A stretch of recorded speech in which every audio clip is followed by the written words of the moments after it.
Bismillahirrahmanirrahim. Alhamdulillah wassalatu wassalamu ala Rasulillah wa ala alihi wa ashabihi wa man wala. Rabbana zidna ilma warzuqna fahma. Rabbi shrah li sadri wa yassir li amri wa hlul 'uqdatam min lisani yafqahu qawli. Allahumma 'allimna ma yanfa'una wanfa'na bima 'allamtana warzuqna ilman wa amalan mutaqabbalan. Amin ya rabbal alamin. Insyaallah di pertemuan ke-9 ini yang menjadi pertemuan terakhir kita sebelum tawakuf, insyaallah akan kita selesaikan pembahasan di bab 6. Yang mana di pertemuan kemarin kita udah membahas di awal bab itu tentang nasib Daulah Utsmani saat Perang Dunia Pertama, kemudian bagaimana sikap orang-orang Arab saat Perang Dunia Pertama, kemudian juga bocornya perjanjian Sykes-Picot dan berhasilnya Abdul Aziz bin Saud mengambil alih wilayah Hijaz dari tangan Syarif Hussein yang di kemudian hari mendeklarasikan berdirinya Kerajaan Arab Saudi. Sekarang kita masuk pembahasan berikutnya. Setelah kan perjanjian Sykes-Picot kemarin menghasilkan sebuah pembagian wilayah-wilayah di Timur Tengah, khususnya di Syam. Nah, Prancis kan mendapatkan wilayah Suriah dan juga Lebanon. Maka dari itu Prancis segera menduduki wilayah sana dan membagi wilayah tersebut menjadi wilayah-wilayah kecil, kota-kota dengan pemerintahan yang tersendiri, tentu masih di bawah Perancis. Perancis berhasil mendominasi perekonomian di sana dengan mengikat mata uang Suriah dan juga Lebanon dengan mata uang Perancis yang ketika itu masih bernama franc. Kalau sekarang kan euro. Terus juga orang-orang Perancis itu menduduki posisi-posisi penting di pemerintahan di Suriah dan juga Lebanon, yang mana hal ini mengakibatkan meletusnya sebuah thawrah, sebuah revolusi di Suriah ketika itu pada 1925 yang dipimpin oleh Sultan Basya al-Atrosh. Dan Perancis berhasil meredam revolusi ini dengan tindakan-tindakan yang kejam, dengan pembunuhan, dengan penangkapan segala macam.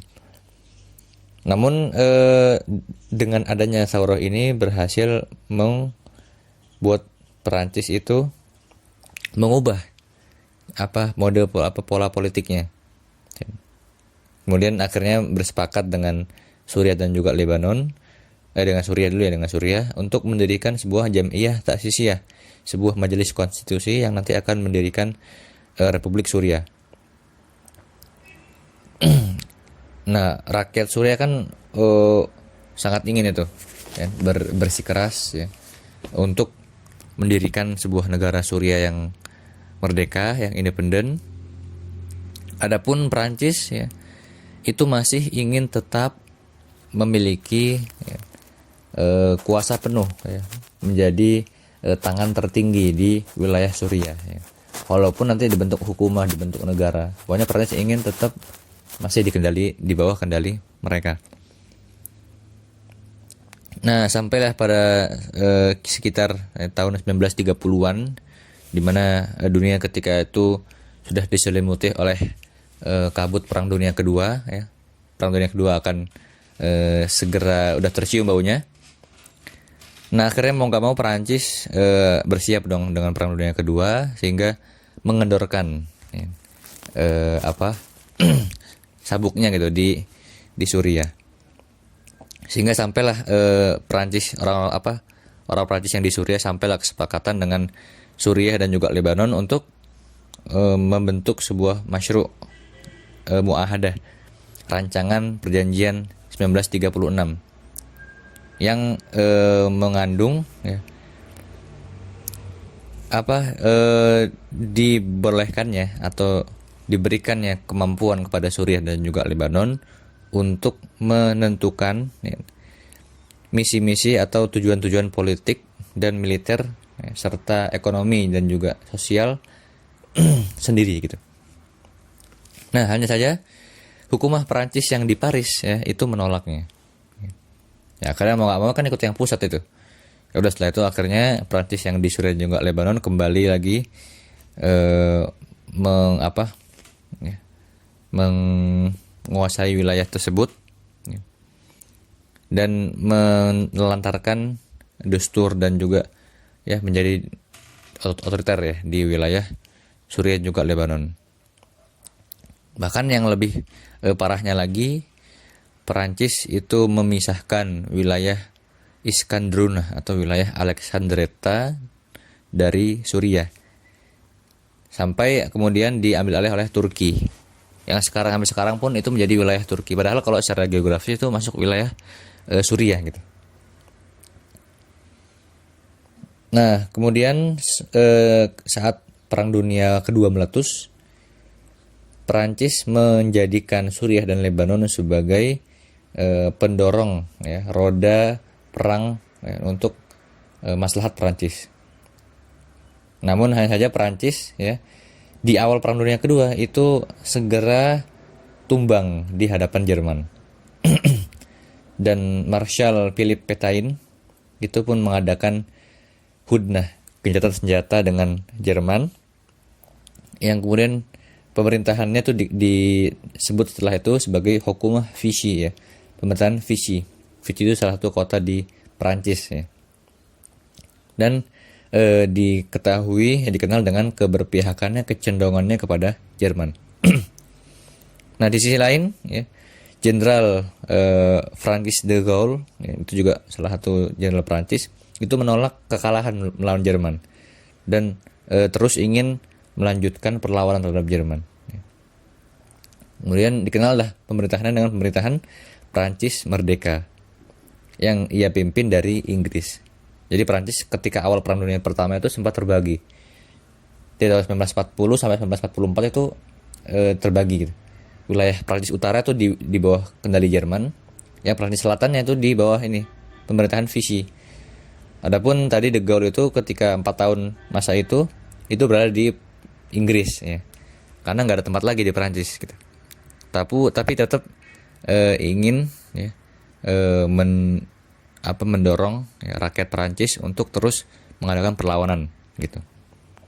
Itu di audio part pertama ini.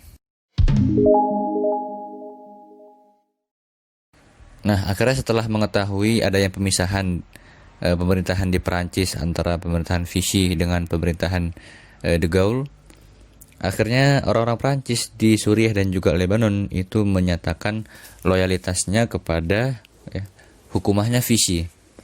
Kenapa? Karena mereka menganggap bahwa Inggris sengaja ya, tidak membantu Perancis ya, menghadapi Jerman.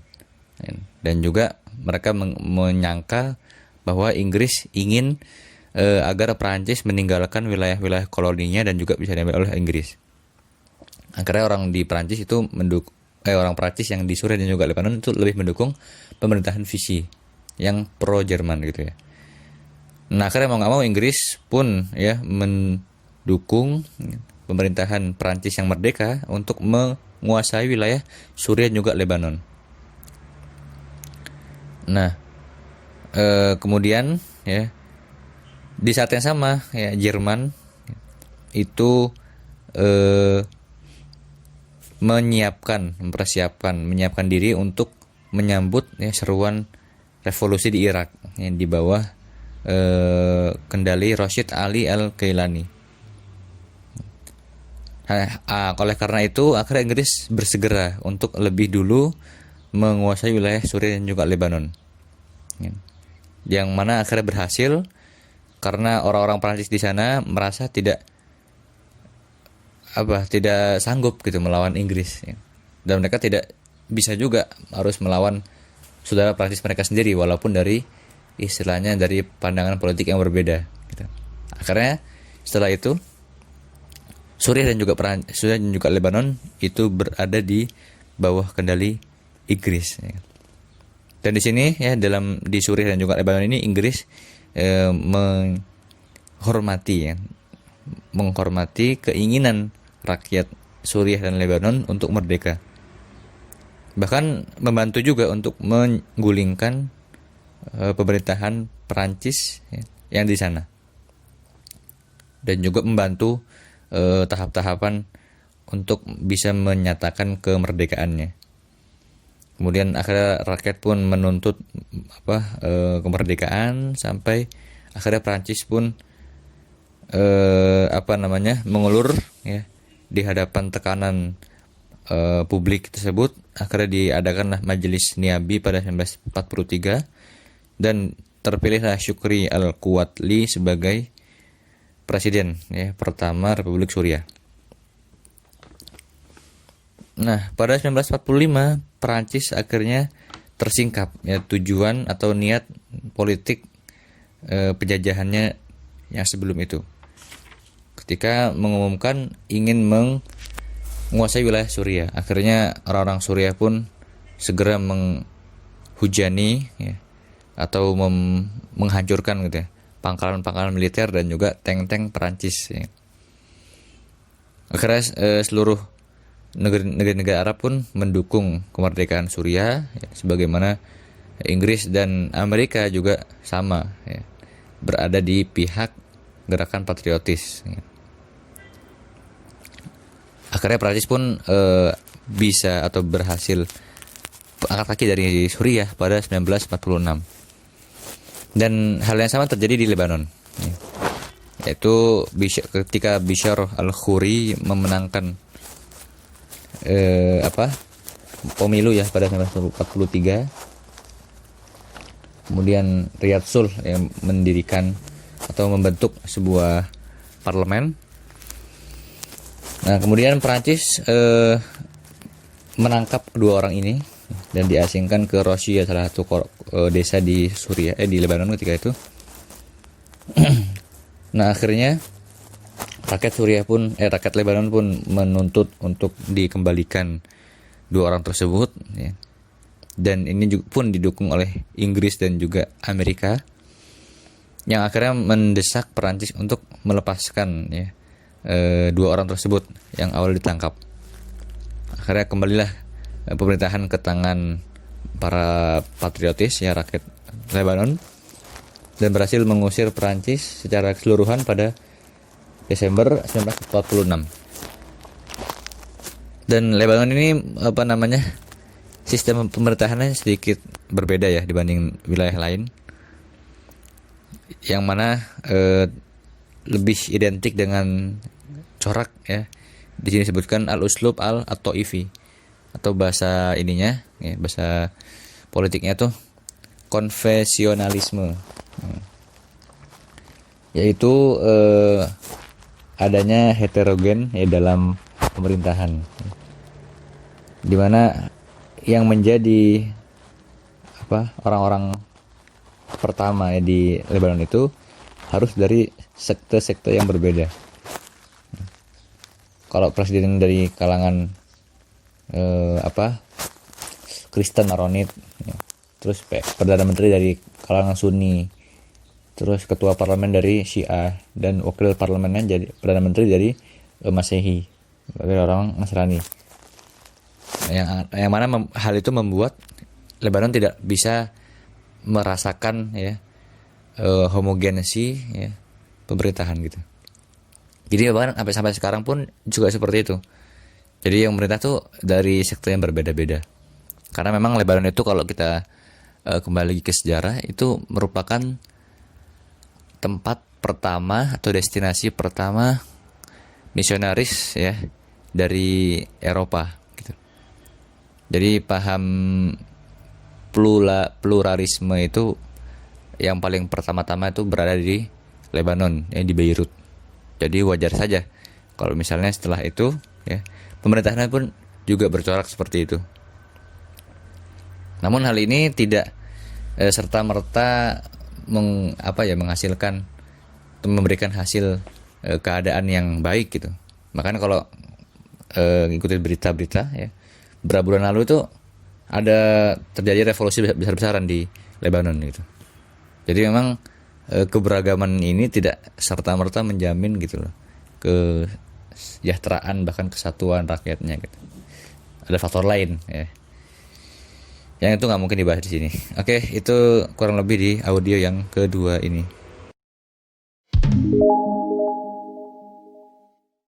Oke, lanjut. Kita masuk wilayah baru, itu wilayah Irak, di mana ketika Inggris melancarkan operasi militer untuk mengusir tentara-tentara Turki di Irak, Inggris menyatakan kepada rakyat Irak bahwa kami tidak datang melainkan untuk membebaskan kalian dari orang-orang Turki. Namun ternyata niat busuk Inggris yang tersembunyi baru tersingkap ya setelah perang dunia pertama selesai ya. Dan nasib Suriah itu menjadi dalil yang sangat jelas ya, apa yang disembunyikan Inggris untuk Irak ya. Terlebih ya setelah diadakan ya konferensi San Remo pada 1920 yang sudah kita bahas sebelumnya, yang merevisi perjanjian Sykes-Picot ya, dengan pembagian yang lebih lebih tepat itu, lebih detail. Dan Irak pun menjadi bagian dari koloni Inggris ketika itu, atau protektorat Inggris. Nah, Thawrah yang terjadi di Mesir pada 1919 itu memberikan efek yang sangat besar ya, bagi rakyat Irak untuk mengadakan Thawrah yang sama juga. Dan akhirnya diadakan pada 1920 ya, di Irak, yang mana memaksa Inggris untuk sedikit mundur ya, sedikit mengulur, dan akhirnya mempersilahkan orang-orang rakyat Irak untuk membentuk sebuah hukumah ya, di bawah pimpinan Abdurrahman Al-Gailani.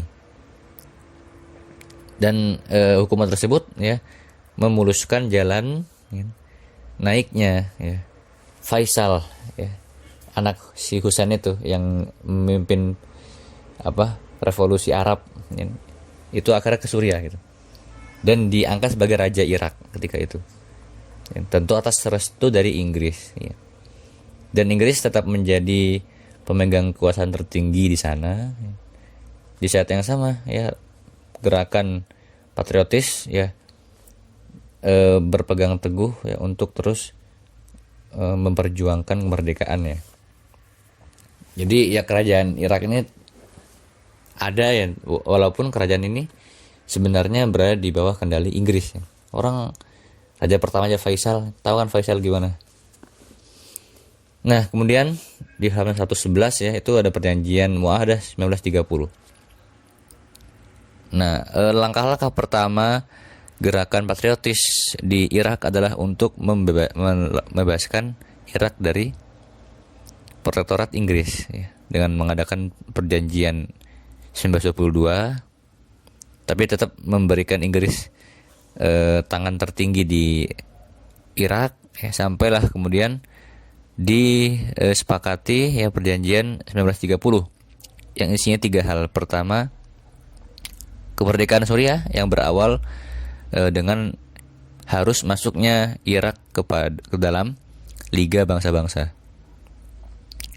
Kemudian juga masih diperbolehkannya ya, militer Inggris berada di beberapa wilayah di Irak. Dan ketiga, harus ya menjaga, melindungi transportasi Inggris ya, terlebih lagi udaranya. Dan tentulah ya hasil ini ya tidak diinginkan oleh rakyat Irak ya. Irak ingin terlepas dari jeratan-jeratan seperti ini. Akan tapi gerakan tersebut berjalan ya lambat setelah itu karena 3 hal juga. Karena adanya konflik ya, sektarian ya, yang terjadi di Irak ketika itu, kemudian juga adanya rivalitas antara partai-partai ya, di sana, dan ada intervensinya ya keluarga-keluarga bangsawan ya, dalam mengangkat dan menurunkan ya, para menteri. Nah, kekacauan politik saat itu akhirnya mendorong ya terjadinya sebuah kudeta militer di bawah pimpinan Letnan Jenderal Bakri Siddiqui pada 1936. Tapi tak lama setelah itu, ya setahun setelahnya, Bakri Siddiqi pun dibunuh, ya, meninggal. Ya. Dikisahkan bahwa ketika itu sedang ada di Turki. Kemudian ada intelijen Inggris yang menyuruh ya salah satu seorang dari Irak untuk membuntuti si Bakri Siddiqi ini. Akhirnya kemudian berhasil ya membunuh secara diam-diam gitu. Kemudian keadaan kembali bagaimana sebelumnya, dan Inggris pun berusaha untuk memperkuat militernya di Irak. Kan tapi dilawan ya oleh Hukumah Hikmat Sulaiman yang kemudian membuat para perwira Irak itu optimis ya, untuk mampu mengalahkan Inggris ya, karena mereka menganggap bahwa Jerman itu akan mampu menyelamatkan mereka dan Inggris akan kalah di Perang Dunia Kedua. Itu prediksinya para perwira Irak ketika itu. Akhirnya militer Inggris pun bergerak ya dari Basrah untuk memerangi atau untuk melawan para demonstran Irak, dan juga berangkat militer Inggris dari Jordan untuk menghalau demonstran tersebut, dan militer Irak kalah ya ketika itu pada 1941. Itu audio ketiga. Oke, terakhir, setelah Perang Dunia Kedua berakhir, gerakan patriotis di Irak pun kembali menuntut kemerdekaannya. Ditandai dengan masuknya Perdana Menteri Irak ya, bernama Solih Jaber ya, ke dalam perundingan dengan Inggris yang akan menghasilkan sebuah perjanjian Portsmouth pada 1948. Namun ya hasilnya itu masih memberikan kewenangan pada Inggris untuk melindungi pangkalan udaranya di Irak, sehingga rakyat Irak pun kembali ya mengadakan saurah ya, dan menurunkan si Solih Jaber ini.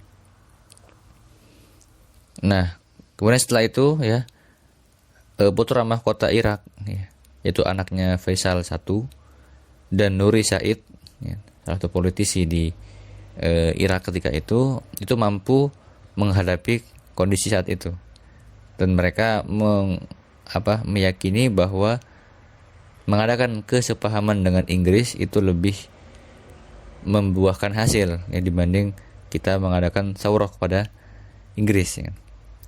Akhirnya di bawah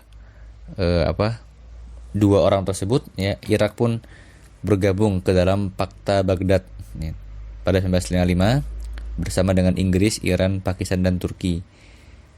Di saat yang sama ya, Mesir di bawah pemerintahan ya, Jamal Abdul Nasir itu mengangkat bendera kemerdekaannya ya, dari penjajah, dan juga menolak ya, untuk masuk ke perjanjian atau ke dalam fakta atau koalisi-koalisi apapun ya. Dan Mesir memilih untuk netral ya, dan tidak berpihak kepada siapapun. Nah, sikap Mesir ini pun akhirnya mempengaruhi gerakan perlawanan di Irak ya, yang mana kemudian menggulirkan ya, sebuah revolusi lagi ya pada 1998, yang pada saat revolusi tersebut berhasil mengakhiri kerajaan Irak dan mendirikan ya, Republik Irak. Tapi walau begitu ya, walaupun pada akhirnya negeri-negeri kaum muslimin itu mampu merdeka gitu ya, maksudnya punya tanggal kemerdekaan dan tahun kemerdekaan segala macam, tapi lagi-lagi gitu ya, hal itu sama sekali tidak melepaskan diri dari pengaruh ya, dan juga campur tangan negara-negara Barat ya, baik Inggris, Perancis ya, atau kalau sekarang itu adalah Amerika. Itu bisa kita lihat dari banyaknya kebijakan-kebijakan yang sangat pro dengan negara-negara Eropa. Nah, itu mungkin audio terakhir yang lebih singkat ini. Mudah-mudahan di masa tawakuf ini bisa lebih memanfaatkan waktu yang ada, ya, bisa lebih murojaah lagi, ya. Insyaallah kita ketemu lagi di lain waktu, ya, setelah tawakuf berakhir. Dan yang kelas 3, selamat bersiap-siap untuk imtihan, ya. Semoga di bulan Ramadan ini, ya, kita mendapatkan, ya, ampunan dari Allah Subhanahu wa taala dan bisa memaksimalkan Ramadan ini dengan amalan-amalan yang bermanfaat. Mungkin itu dari Ana. Sekian. Assalamualaikum warahmatullahi wabarakatuh.